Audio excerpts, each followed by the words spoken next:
तर 10 पैकी 5 जागांवरचे विजय आतापर्यंत कुणाकुणाचे झालेत हा निकाल हाती आलेला आहे। अजून 5 जागांचे निकाल हाती येणं बाकी आहे। या संदर्भातली आणखी माहिती जाणून घेण्यासाठी माझे सहकारी देवेंद्र कोल्हटकर जे आता या निवडणुकीच्या निकालाचं रिपोर्टिंग करतात त्यांच्याकडे जाऊयात। देवेंद्र, काय काय झालंय आतापर्यंत आणि 5 जागांचे जे निकाल येणं बाकी आहे त्यातला कोणता आणखी निकाल तुमच्या हाती आलाय का? तिथला काय कल दिसतोय? कविता, आपल्याला माहिती आहे की मुंबई विद्यापीठाच्या पदवीधरची सिनेट निवडणूक जी आहे ती गेल्या काही दिवसापासून चांगली चर्चेत आहे। याचं प्रामुख्याने कारण म्हणजे 2 वेळा आपल्याला माहिती आहे की या सिनेट निवडणुकीला स्थगिती मिळाली होती। न्यायालयात हे प्रकरण गेलं होतं। राजकीय वादविवाद देखील या सगळ्या प्रकरणावरून झाला होता।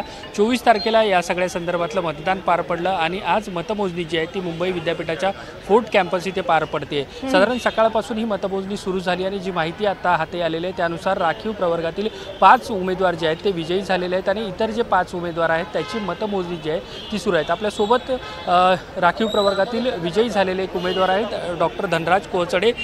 काय सांगाल, काय प्रतिक्रिया आहे, थोडक्यात काय सांगाल? विद्यापीठाने गेली 2 वर्षापासून जे इलेक्शन रखडवलं होतं आणि ते रखडवलेलं इलेक्शन आज व्यवस्थित पार झालेलं आहे आणि वोटिंग रिझल्ट पण बाहेर आलेला आहे की इथला जो पदवीधर आहे मुंबईचा, या मुंबई विद्यापीठाचा पदवीधर आहे, त्यांचा जो विश्वास आहे आज वाढलेला आहे आणि तो विश्वास आदित्य साहेबांच्या पाठीशी हे या इलेक्शनमधून दिसून येत आहे। राजकीय वादविवाद होता, न्यायालयात हे सगळं प्रकरण गेलं होतं, स्थगिती होती, त्यानंतर ही निवडणूक पार पडली। राजकीय सेफ झालेलंच आहे। विद्यापीठ पण हे राजाबाई टावर कधी मंत्रालयाच्या खाली झुकत नाही अशी कन्सेप्ट होती, पण या मिंदे सरकारच्या काळामध्ये तुम्ही बघितलं असेल की 2 वेळा राजाबाई टावर झुकलेलं आहे, 2 वेळा इलेक्शन पोस्टपोन झालेलं आहे, नव्याने 2 वेळा नोंदणी झालेली आहे।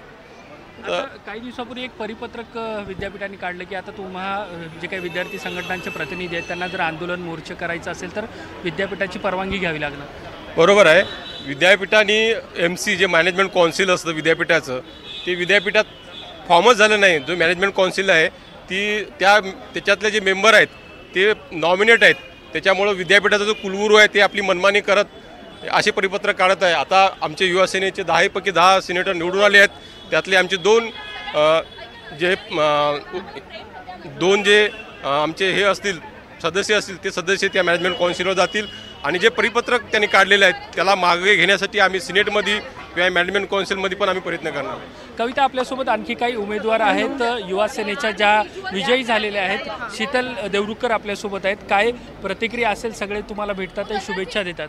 हो, कारण मला असं वाटतं की आज जरी आम्ही या निवडणुकीला सामोरं गेलेलो असलो तरी या निवडणुकीच्या मागे ज्यांनी खऱ्या अर्थाने मेहनत घेतली ते आमचे शिवसेना आणि युवा सेनेचे सगळे पदाधिकारी होते, शिवसैनिक होते।